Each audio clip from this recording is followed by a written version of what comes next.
तो अपन ने पिछले लेक्चर में पढ़ा था कैपेसिटेंस ऑफ स्फेरिकल कंडक्टर, गोलीय संधारित्र की धारिता। अब देखो, जैसे अपन जानते हैं जो अपनी अर्थ है, पृथ्वी है,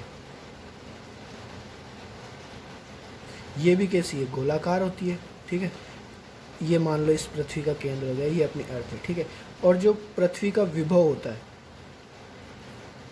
पृथ्वी का विभव इंग्लिश में बोल सकते हैं अपन पोटेंशियल ऑफ अर्थ, ये हमेशा होता है VE=0। अब जब पोटेंशियल ज़ीरो है तो ऑब्वियसली जो कैपेसिटेंस आएगी, धारिता आएगी, वो भी कितनी आ जाएगी, ज़ीरो थोड़ी आएगी, ज़ीरो का तो डिवाइड कर रहे हैं ना, तो ये कितनी आ जाएगी, इन्फिनिटी, अनंत। अनंत, या मैं लिख सकता हूँ इन्फिनिटी। ठीक है, तो यानी कि अर्थ की या फिर ऐसे किसी कंडक्टर की जिसका पोटेंशियल या विभव क्या हो, ज़ीरो, तो उसकी कैपेसिटेंस हमेशा कितनी आती है, इन्फिनिटी। मतलब इसको कितना भी चार्ज दो कोई फ़र्क नहीं पड़ेगा। इसीलिए तो अपन घर में जब भी कोई कनेक्शन कराते हैं तो अर्थिंग का एक वायर लगाते हैं। क्यों लगाते हैं, क्योंकि कभी शॉर्ट सर्किट होता है या ज़्यादा करंट आ जाता है तो वो सीधा कहाँ चले जाता है, अर्थ में, और अर्थ कितना भी कैप्चर कर सकती है। लेकिन अब यहाँ पर एक क्वेश्चन आता है अपने RBSc बोर्ड में, वो थोड़ा घुमा हुआ आता है। देखो, अगर आपसे सिर्फ इतना पूछा जाए कैपेसिटेंस ऑफ अर्थ, तो आपको कितनी लिखनी है, इन्फिनिटी लिखनी है। ठीक है, लेकिन अगर वो कहे कि जैसे एग्जाम्पल भी है, पहला एग्जाम्पल ही है, एग्जाम्पल नंबर 1 RBSc की बुक में है। ठीक है, उसमें वो क्या कहता है कि अर्थ जो है उसको आप एक स्फेरिकल कंडक्टर मान लो, और उसकी रेडियस दी हुई है, और एक्चुअली वैसे हमें पता भी होनी चाहिए 6400 किलोमीटर्स। ठीक है, मतलब क्वेश्चन क्या कह रहा है कि गोलीय चालक किसको मान लो, पृथ्वी को। ठीक है, जिसकी त्रिज्या है 6400 किलोमीटर। तो अपने को मानना है कि जो अपनी अर्थ है वो एक क्या है, गोलीय चालक है। ठीक है, अब यहाँ पर इस क्वेश्चन में ध्यान देने वाली बात ये है कि उसने हमें क्या दी है, रेडियस। तो यहाँ पर अपन ये पोटेंशियल वाला या विभव वाला जो कंसेप्ट है वो अपन काम में नहीं लेंगे। ठीक है, उसकी जगह हम क्या सूत्र काम में लेंगे, जो फॉर्मूला हमने कल निकाला था इससे पहले वाली वीडियो में, स्फेरिकल कंडक्टर वाला। तो वो फॉर्मूला अपने पास कुछ ऐसा था, 4πε0 इंटू आर, जहाँ पर ε0 तो क्या था, परमेबिलिटी ऑफ एयर, और या हम कह सकते हैं परमेबिलिटी ऑफ स्पेस, और आर क्या है, यहाँ पर रेडियस है। ठीक है, अब देखो कैपेसिटेंस अगर निकालोगे तो 4 इंटू 3.14 इंटू ε0 का वैल्यू होता है 8.8 इंटू 10⁻12, और रेडियस हमें दे रखी है 6400। अब ये किलोमीटर में है, 6400 किलोमीटर में, तो इसको मीटर में बदलोगे तो किसे मल्टीप्लाई करना पड़ेगा, 10⁻3। अब जब इसको आप सोल्व कर लेते हो तो आपके पास आंसर आएगा 711 इंटू 10⁻³ फेरेड पॉइंट। ठीक है, या इसको अपन ऐसे भी लिख सकते हैं 711 माइक्रोफेरेड, क्योंकि ये पॉइंट हटाओगे तो माइनस पावर और जुड़ जाएगी 3, तो -6 हो जाएगी, जिसको अपन माइक्रोफेरेड से लिख सकते हैं। अब देखो, ये जो कैपेसिटेंस ये क्या बहुत कम है। इसका मतलब जो एक सिंगल कंडक्टर होता है उसकी कैपेसिटेंस अपन ज़्यादा बढ़ा नहीं सकते, क्योंकि आप खुद सोचो, पृथ्वी के ऊपर आप पृथ्वी से बड़ी चीज़ क्या लोगे, कुछ नहीं। ठीक है, तो सिंगल कंडक्टर की अपन क्या नहीं बना सकते, ज़्यादा कैपेसिटेंस बढ़ा नहीं सकते। ठीक है, तो इस क्वेश्चन में थोड़ा सा ट्रिक है। अगर वो कहता है कि भाई अर्थ की पोटेंशियल, या तो वो इस तरीके से पूछेगा कि अर्थ की जो कैपेसिटेंस होती है वो इन्फिनिटी क्यों होती है। ठीक है, तब तो आपको रीज़न देना है ये पोटेंशियल वाला। अगर वो कहता है कि अर्थ को आप मानो एक स्फेरिकल कंडक्टर जिसकी रेडियस वो आपको दे देगा या आपको याद रखनी, तब इस फॉर्मूले से सोल्व करना है। दोनों ही फॉर्मूले से अलग अलग वैल्यू आएगी। ठीक है, तो कंफ्यूज होना नहीं है, क्वेश्चन पूछने का तरीका अलग अलग होगा बोर्ड के अंदर। और एक्चुअलिटी की बात करें या रियल फिजिक्स की बात करें तो ये जो अपन ने क्वेश्चन किया ये एक मिथ होती है। ठीक है, क्योंकि जो आगे अपन पढ़ेंगे कि जो अर्थ है वो एक कैपेसिटर है, वो कैसा है वो अपन आगे पढ़ेंगे। ठीक है, अभी नहीं पढ़ना है वो, नहीं तो आप फालतू में कंफ्यूज हो जाओगे। अब आगे देखते हैं अगला क्वेश्चन। अपन दूसरा एग्जाम्पल देखते हैं। तो दूसरा एग्जाम्पल क्या है कि एक फेरड धारिता के गोलीय चालक की त्रिज्या कितनी होगी। इंग्लिश में भी पढ़ देता हूँ मैं आपके लिए। Radius of A spherical conductor having 1 farad capacity. मतलब क्या कहना चाहता है, देखो सिंपल सी बात है, बहुत इजी सा न्यूमेरिकल है, ज़्यादा मेहनत करनी नहीं है। एक स्फेरिकल कंडक्टर या गोलीय चालक है जिसकी कैपेसिटेंस धारिता अपने को दे रखी है 1 फेरेड। ठीक है, उसने क्या पूछा है कि इसकी रेडियस यानी कि त्रिज्या कितनी होगी। तो देखो सीधा सीधा गोलीय चालक की धारिता यानी कि कैपेसिटेंस ऑफ स्फेरिकल कंडक्टर, जो कि फॉर्मूला अभी भी आपको मैंने बताया ही था, वापस लिख देता हूँ मैं। C is equal to 4πε0 into r, जहाँ पे आर क्या है रेडियस, C कैपेसिटेंस और बाकी सब कांस्टेंट है। ठीक है, तो अब देखो इसको सोल्व करते हैं। कैपेसिटेंस का वैल्यू कितना 1 फेरेड। ठीक है, फेरेड क्या है ऐसा यूनिट है तो कोई चेंज करना नहीं पड़ेगा। अब यहाँ पर मैं आपको एक शॉर्ट ट्रिक बताऊँगा। अभी आप 4πε0 को 4πε0 लिखा रहने दो और कैपिटल आर को कैपिटल आर, क्योंकि कैपिटल आर तो हमें क्या करना है फाइंड आउट। तो अपन ने पढ़ा है कि जो इलेक्ट्रोस्टैटिक कांस्टेंट होता है के, उसका वैल्यू कितना होता है 1/4πε0। ठीक है, तो यहाँ पर 4πε0 को हम क्या लिख सकते हैं 1/k, और के का वैल्यू आपको पता कितना होता है 9 × 10⁹। तो मैं यहाँ क्या करूँगा 4πε0 की जगह इसकी इन्वर्स वैल्यू को पुट कर दूंगा। इससे क्या होगा कैलकुलेशन ईजी हो जाएगी। तो 1 इज इक्वल टू R/9 × 10⁹, यानी कि R सीधा सीधा देखो आपके पास कितना आ गया 9 × 10⁹ मीटर। मीटर इसलिए क्योंकि हमने सारी यूनिट किस में रखी एसआई में। अब देखो ये जो रेडियस है आप खुद सोचो कितनी बड़ी हो जाएगी।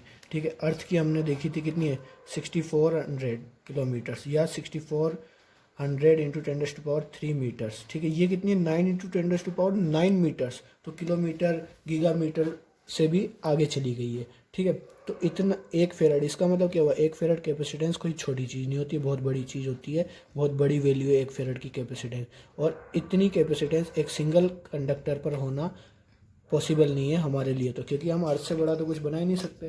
ठीक है, तो आगे अपन इसी वजह से अगला जो अपना टॉपिक आने वाला है वो एक कैपेसिटर, जिसके अंदर हम क्या करेंगे साइज़ को छोटा रखेंगे लेकिन कैपेसिटेंस को ज़्यादा कर देंगे। और यही तो हम पढ़ते हैं फिजिक्स में कि हम कैसे यूटिलाइज कर सकते हैं रूल्स को अपने प्रॉफिट के लिए। ठीक है, तो हमारे सामने समस्या क्या आ रही है अभी कि जो कंडक्टर है या जो चालक है, ठीक है, उसको बहुत बड़ा करना पड़ता है किसके लिए 1 फेरेड की, सिर्फ 1 फेरेड की धारिता या कैपेसिटेंस के लिए। तो इस प्रॉब्लम का सॉल्यूशन हमें अगले टॉपिक में मिलेगा जो कि है क्या कैपेसिटर। फिलहाल अपन 2-3 न्यूमेरिकल और कर लेते हैं जो कि दिए हुए हैं आपकी राजस्थान बोर्ड की किताब में।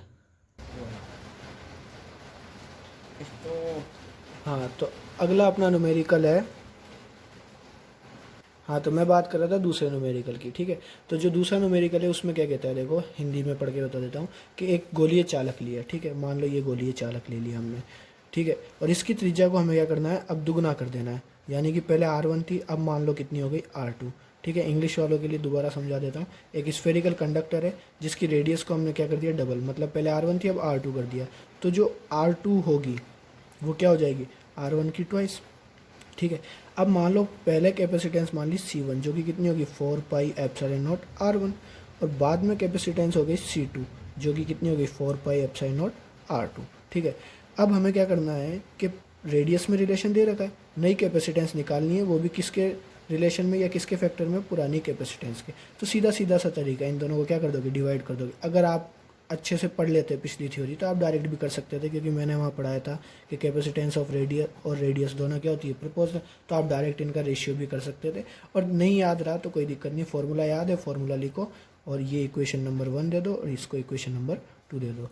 तो फ्रॉम इक्वेशन 1/2 यानी कि समीकरण 1 और 2 का भाग देने पर, तो C1/C2 is equal to 4πε0 R1 upon 4πε0 R2। अब देखो किसी को कन्फ्यूजन नहीं होना चाहिए कि मैंने 4πε0 को चेंज क्यों नहीं किया, क्योंकि ये क्या है एक कांस्टेंट है, तो ये इजीली कैंसिल आउट हो जाएगा। वही मैं आपको बता रहा था, अगर रिलेशन याद है तो आप डायरेक्ट लिख सकते हो।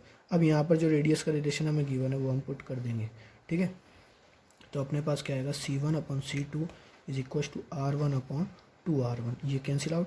तो यहाँ से देखो C1 इसको इधर क्रॉस मल्टीप्लाई और इसको इधर क्रॉस मल्टीप्लाई, तो 2C1 is equal to C2, यानी कि नई कैपेसिटेंस भी कितनी हो जाएगी डबल।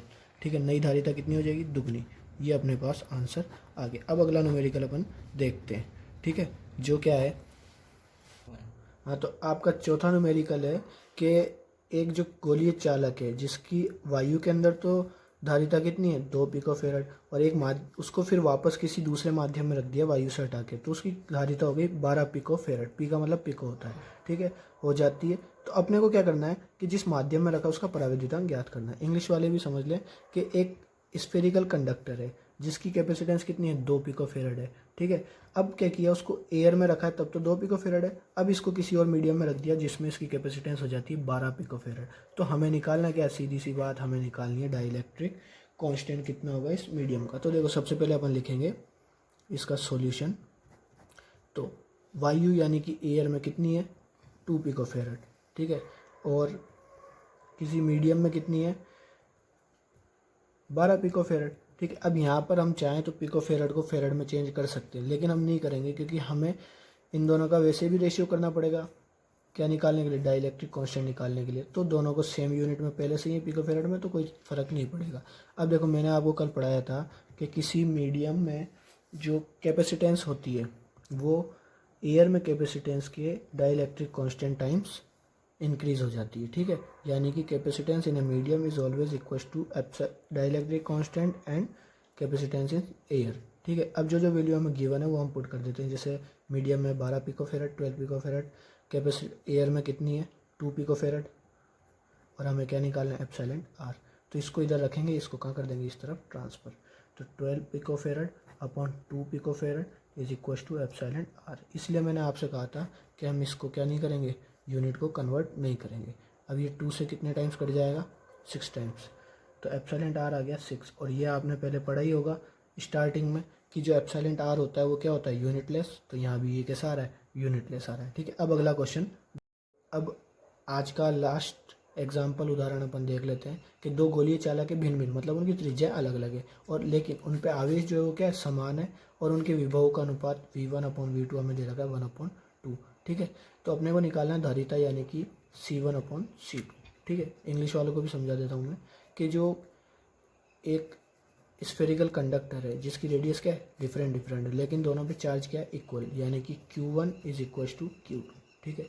और उनकी पोटेंशियल का रेशियो दे रखा है 1/2, और हमें निकालना है कैपेसिटेंस का रेशियो कितना होगा। तो देखो अब यहाँ पर रेडियस डिफरेंट है तो कोई डरने वाली बात नहीं, क्योंकि हम यहाँ रेडियस वाला फॉर्मूला काम में नहीं लेंगे। क्यों नहीं लेंगे, क्योंकि उसने हमें क्या दे रखा है, चार्ज और पोटेंशियल के बारे में कह रखा है, तो हम चार्ज और पोटेंशियल वाला ही फॉर्मूला काम में लेंगे। तो जैसे देखो हमें निकालना क्या है, C1/C2।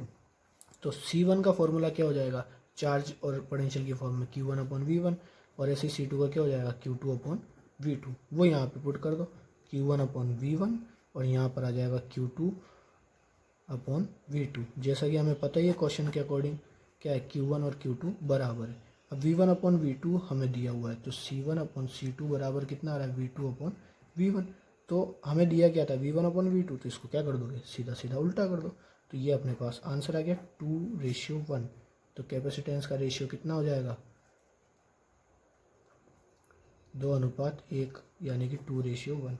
ये अपने पास आंसर। तो सिंपल थे एग्जाम्पल, वैसे भी आरबीएससी की बुक में सिंपल ही आते हैं, ज़्यादा टफ कुछ होता नहीं। और अगर आप फिजिक्स अच्छे से पढ़ोगे, कंसेप्ट क्लियर रखोगे, तो टफ कुछ होगा नहीं। आज की वीडियो में इतना ही, बाकी अगली वीडियो में कंटिन्यू करेंगे। धन्यवाद।